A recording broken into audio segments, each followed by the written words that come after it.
afternoon, everyone. It's Thursday, July 14th, and thank you for joining us for this month's edition of HCC Lifestyle and Culture.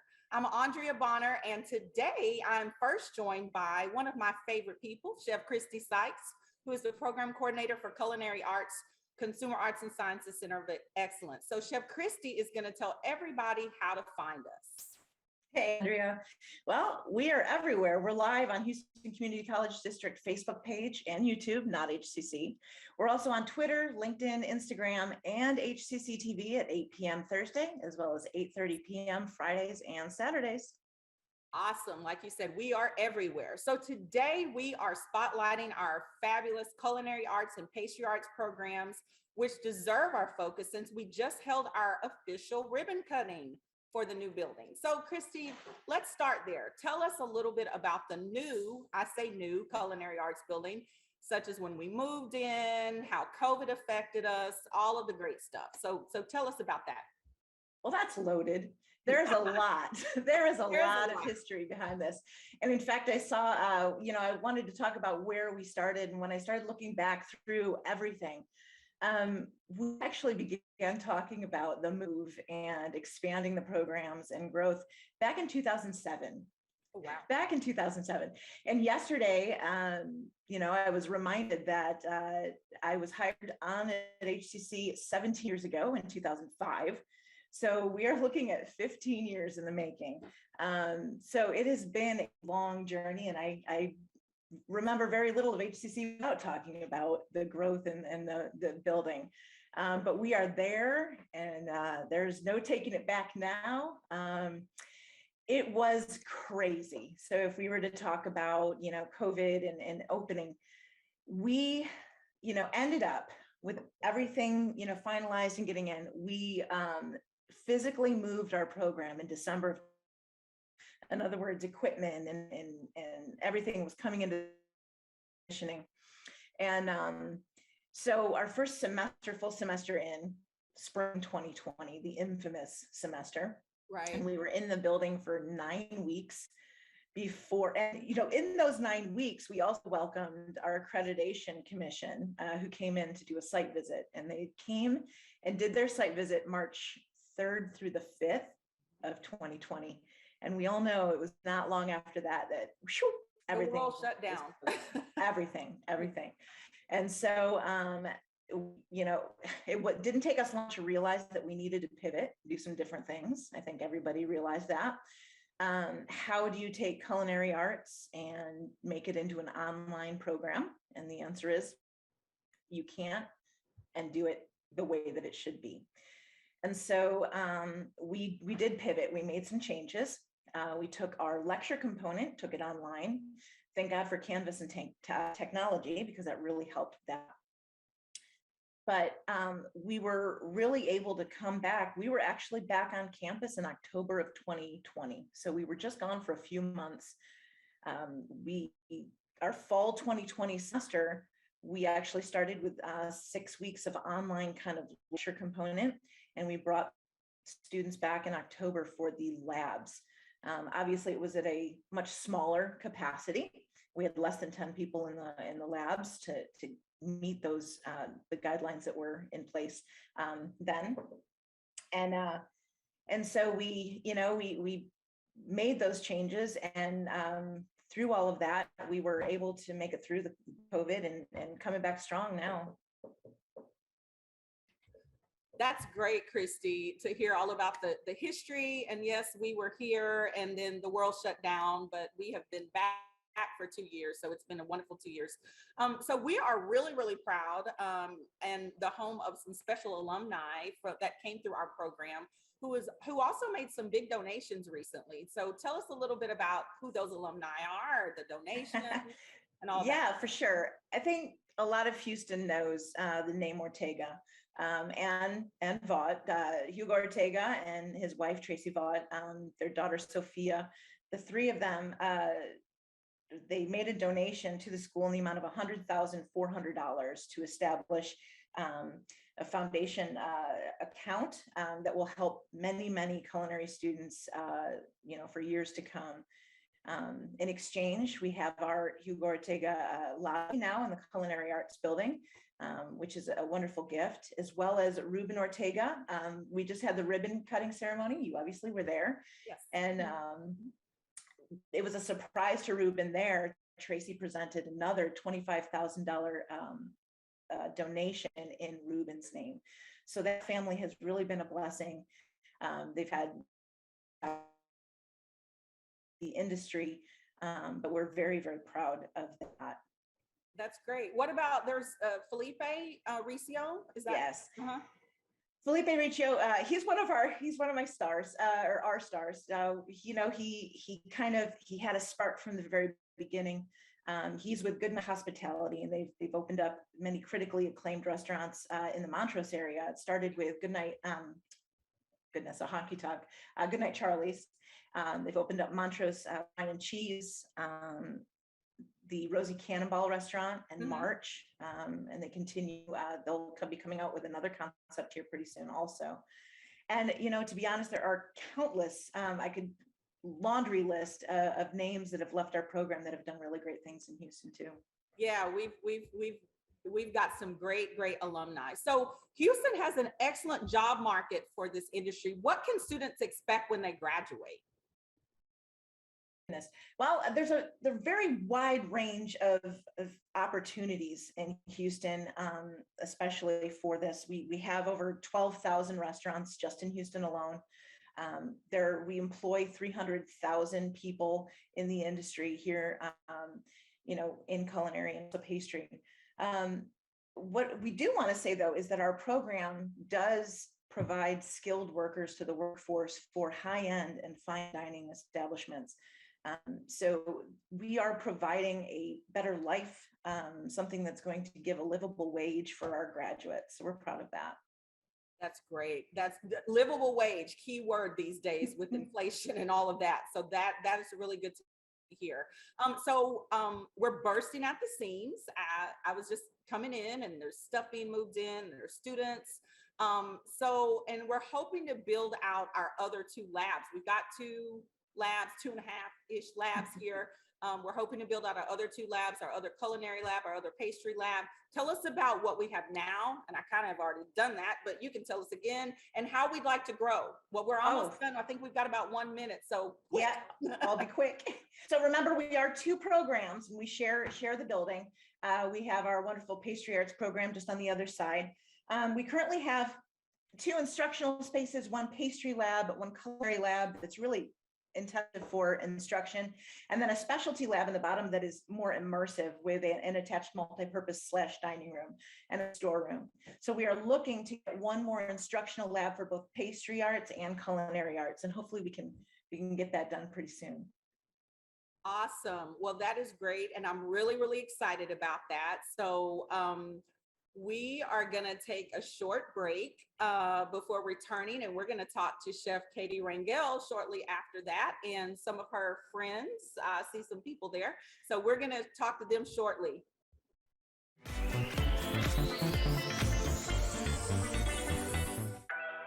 Sometimes what you need just shows up. Houston Community College has your back, whether you're knocking out some basics or upping your game for a better job. Enroll today for spring classes and frame your future with HCC. I want to eat apples and bananas. I need to eat apples and bananas. Why can't I eat apples and bananas? Support the Feeding America nationwide network of food banks to help provide meals to those in need. Join us at feedingamerica.org.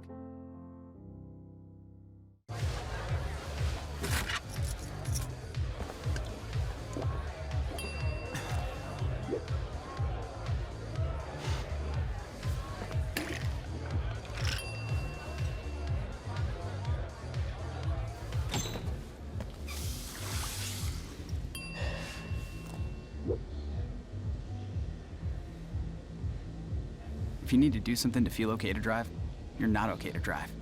Don't drive buzzed. When I was in foster care, I never knew when I would have to move. so I always had my suitcase ready to go. Then one day, I was adopted. My new parents opened their hearts and home to me. My parents cook my favorite breakfast for me every morning. My parents take me on trips I never thought I would go on. They gave me a home and an even better reason to use that suitcase. My parents aren't perfect, but they're perfect for me.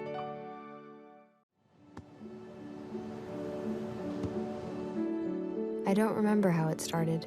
Go to that. Oh boy. Our back and forth. It always came back. Dad! You probably don't remember what you told me, That was perfect. but I heard every word.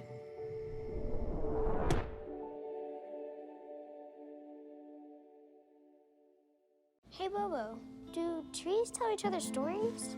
I'm sorry. I'm afraid I don't know that. Hey, why don't we go find out? Listen. Do clouds take naps? I couldn't tell you. Dad, do stars visit their friends? Look!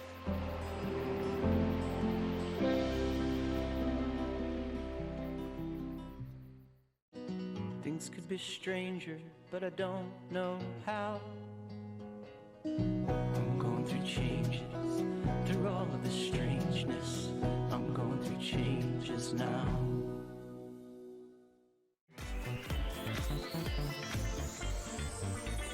Hi, everybody. We are back, and now we're on the other side of the hall with our Pastry Arts department, and we've got Chef Katie Rangel, who's our program coordinator for Pastry Arts, along with some of my other favorite people, some students in the program.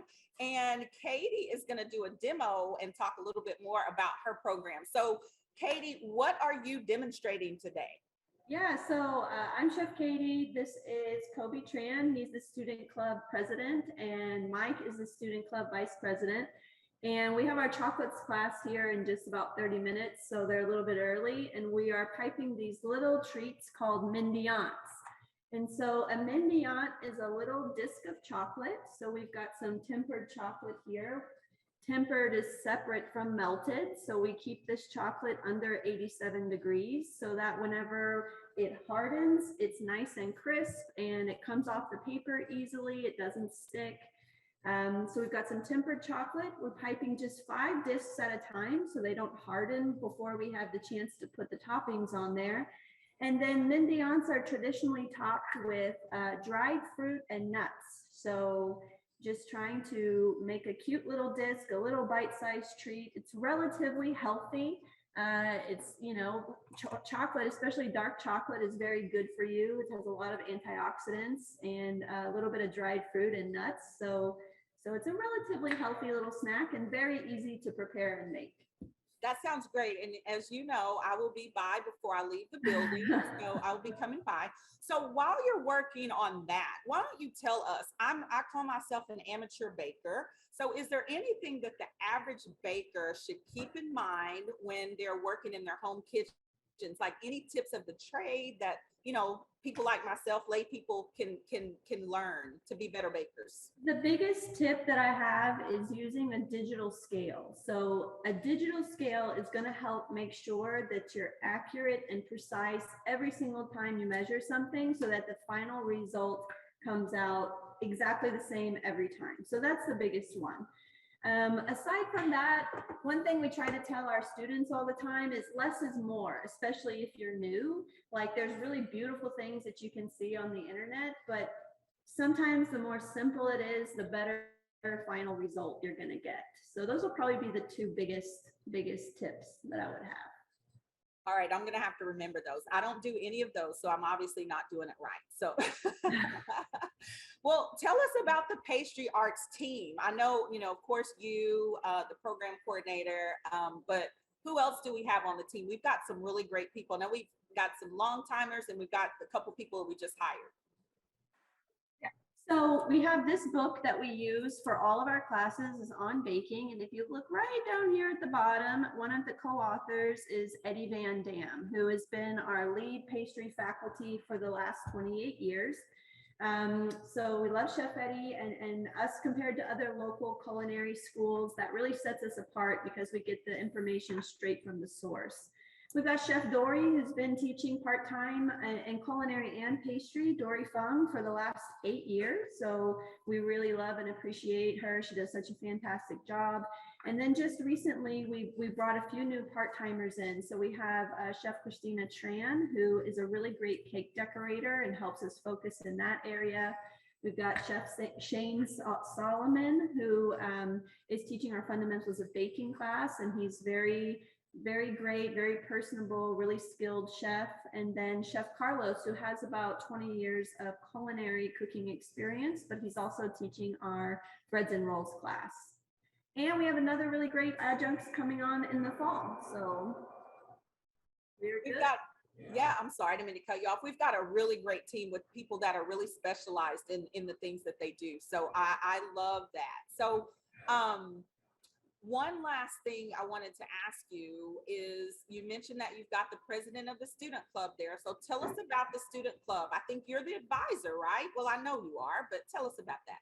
Yeah, I'm the advisor. The student club came about. We had a lot of students who, just wanted to ask, especially after COVID, they wanted a little more community, the student body kind of experience, getting to know your classmates a little bit better. So we started the student club, and it's been really, really fun, a lot of fun. So we have about 40 members that came along on our last field trip. We went to a local bakery and toured the facility. We had a guest chef come and demonstrate some culinary skills, knife skills. So there's more that we're continuing to do in the fall, more field trips, more guest chef demonstrations. We've even had discussions about our second annual gingerbread house competition in December. So yeah, we're excited, and it's just helped everybody kind of get to know each other a little bit more, and that translates over into the program with collaboration and teamwork and all that kind of stuff as well. That's great. I'm excited, and I'm looking forward to the gingerbread competition. So I'm going to hold you guys to that. I know earlier we talked a little bit about Hugo, and I don't think they were able to show his photo. Is there anything else you'd like to add about working with the Ortegas and the Bots, just on their donation, or just in general, their work with the program? Yeah, I mean, it's such a privilege to have them sit on our advisory board and be a part of our program. They really support us. They really care about us and the things that we're trying to accomplish. They try to hook students up with jobs. They do really beautiful work, making cheeses from scratch and all of these really amazing ingredients. This is an experience that we want our students to be able to have. So we're very proud to have the Ortega name in the lobby. We try to feature it with students the most that we can. Yeah, we're just really proud. Well, in our commercial break, we're going to talk, in our announcements, we're going to actually talk a little bit more about registration and all of that. But you guys are bursting at the seams as far as the culinary, the pastry department, right? And remember, 2 programs, culinary pastry, but there's a wait to get in. Students love the program. And any final words? I think we've got about 30 seconds. Yes, we already have some classes full for the fall. Our returning students are upset they can't get in the class they need. So that's always happening, but really just excited to prepare the future generation for the industry. And we know that they're leaving here with top-notch skills and knowledge. Great. Well, thank you, Chef Katie, Program Coordinator for Pastry Arts. We're going to take another short commercial break before returning with Katie and Christy to talk about some announcements. So guys, get ready. We look forward to seeing you after the commercial break.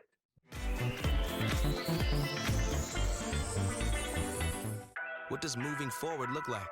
Houston Community College has hundreds of choices, small class sizes, and personalized support to help you do just that. Enroll today for spring classes and frame your future with HCC. For more than a year, we have kept you informed with more than 500 remote episodes.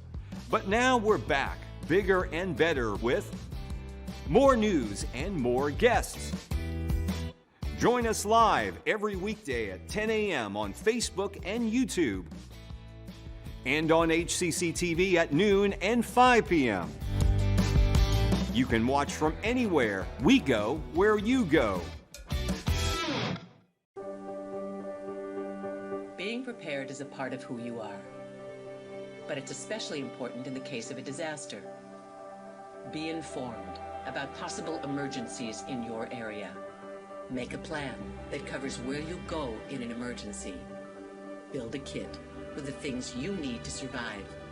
There's no one more capable of planning for your situation than you. Start your plan today. Go to ready.gov/myplan. 150 over 90. 180 over 111. 160 over 110. I had a stroke. Your blood pressure numbers could change your life. Lowering them could save you from having a stroke. If you've stopped your treatment plan, restart it or talk to your doctor about creating one that works better for you. Start taking the right steps at manageyourbp.org. Now I'm, trying to get better, stronger than ever.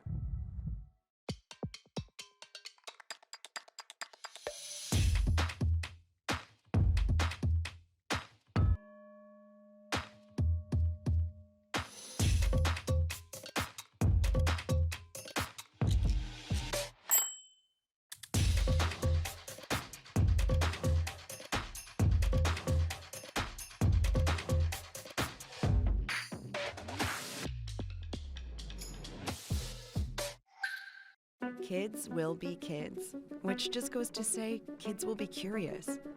They get into everything, everything. If there's a loaded firearm in the house, they could get their hands on that too. Keeping firearms locked, unloaded, and stored separately from ammunition in a place inaccessible to kids can help keep your loved ones safe from family fire. Safe gun storage saves lives.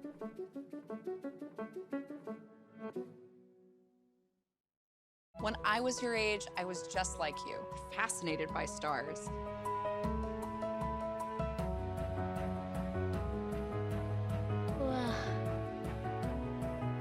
But now I get to search for life in the universe. And who knows, maybe life is looking for us too.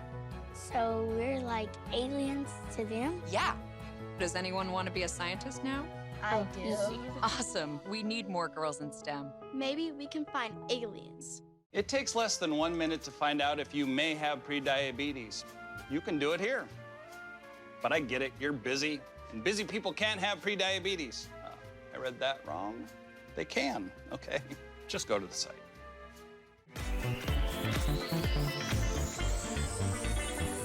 Hi, everyone. We are back, and we want to talk a little bit about some news and events for our area. First, we want to talk about, and Christy, you can chime in a little bit about that. Unfortunately, sad news, on June 3rd, one of our longtime faculty members and chefs, Chef Charles Rucker, passed away suddenly. And it was a huge loss to our program. We are really going to miss Chef Rucker. I know Christy's going to talk a little bit about, our a la carte classes, but he led that class, one of the classes for years. And I also had the privilege of working with him for some etiquette luncheons with our honors college. But Christy, are there any words that you'd like to say about Chef Rucker just in his time here? Oh, for sure. I mean, he was here for a long time, and those luncheons were his legacy here at HCC. Yeah. If you went to an HCC luncheon, you were in a class that Chef Rucker behind. He had a very large following as far as students. They loved him. He was very gentle, very patient, quieter than some of us, but a good instructor. He was very nurturing. Well, great. We are certainly going to miss him, and that kind of, he did leave that legacy. And thankfully, you and one of our newer chefs that will be coming in soon will be taking that on. So, do you want to tell us about our a la carte luncheons that are going to happen for fall? Absolutely, we are going to continue on. We will still have the lunches and actually dinners too. We've started kind of doing both lunches and dinners in fall and spring, as long as we can get those going. I'm excited because I've always taught that class in the spring for the evenings, and this will be my first fall semester teaching it. So that means I need to come up with some different menus because we like to keep it fresh and we like to keep it seasonal. So we will still be doing lunches, at 11:30 seatings, dinners at 6:30 seatings on Thursdays. We will have information on how to make reservations. It is reservation and payment online. But we do have those in our new culinary building in our beautiful space that we transform into a dining room each Thursday. It's $20 for lunch and $25 for dinner for each seat. Great. And how many courses did you say those were again? Oh, there's multiple courses. We do anywhere from 6 to 7 courses depending on how far we are in. So that $20 for lunch and $25 for dinner is really, very good for all of the multi-course meal. That's the point I was making. It's like, where can you go in Houston for 6 courses, 5 courses, however many courses for $20 and $25? So we get to, we get to do everybody gets a benefit from that. So next, fall registration. I know Katie said we're busting at the seams in pastry and culinary as well. How can people register? Katie, you're on mute. So registration for fall is open for culinary and pastry. Classes are small. Some of them are already full for pastry, so please hurry if you are interested. Course options remain online anytime, online on a schedule, hybrid, in person, and hybrid lab. All of our labs are here in person in the Culinary Building, 1401 Alabama Street, downtown on Central Campus. If you're looking for information to register and apply, hccs.edu/apply. Wow, you got through that really fast. And then I think we still have a couple of minutes. But anyway, I just really want to thank you guys. We have one of the most amazing programs. I always say, as a parent, Christy, you're my favorite. Katie, you're my favorite. You're all my favorite. So I'm really, really proud to work with these fabulous chefs and our amazing students for Culinary Arts and Pastry Arts programs, 2 separate programs. So we hope that you guys will register and tell everybody about the program. So up next, we'll be back next month on the 2nd Thursday with more HCC Lifestyle and Culture. Next month, I think we're going to be talking about the hospitality department, which again, we've got a great hospitality program here in Houston. So we'll be back. Until then, sign up for those classes or call with any questions you have about any of our programs, which includes culinary, fashion merchandising, hospitality, cosmetology, not just culinary. Thank you guys. Have a great day.